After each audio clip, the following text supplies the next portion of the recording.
गांव में एक वीरान हवेली थी जिसके बारे में कहा जाता था कि वहाँ एक चुड़ैल का वास है। लोग बताते हैं कि वह पहले एक आम औरत थी, लेकिन एक अन्यायी जमींदार ने उसे प्रताड़ित किया और उसने क्रोध में आकर कर ली। उसकी आत्मा बदले की आग में जल रही थी।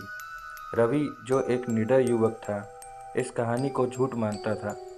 एक रात उसने अपने दोस्तों को चुनौती दी कि वह हवेली में जाकर वहाँ की सच्चाई पता लगाएगा।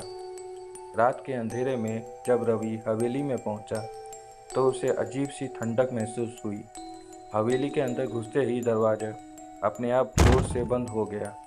तभी एक धीमी सिसकियों की आवाज़ आई।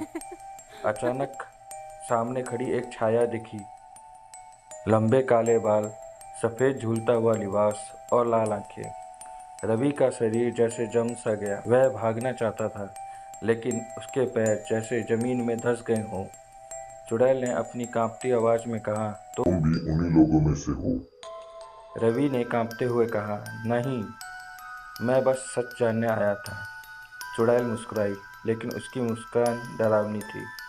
अचानक हवा में अजीब सी गूंज उठी और रवि का शरीर बर्फ की तरह ठंडा पड़ने लगा। सुबह गांव वालों ने उसे हवेली के दरवाजे पर बेहोश पाया। जब उसने होश में आने के बाद बताया कि उसने सच में चुड़ैल को देखा, तो गांव के लोग सहम गए। कहते हैं उस दिन के बाद रवि कभी हंस नहीं पाया और उसकी आंखों में हर समय डर झलकता रहा। धन्यवाद। ऐसी डरावनी कहानी सुनने के लिए कृपया मेरे चैनल को सब्सक्राइब करें और लाइक करें।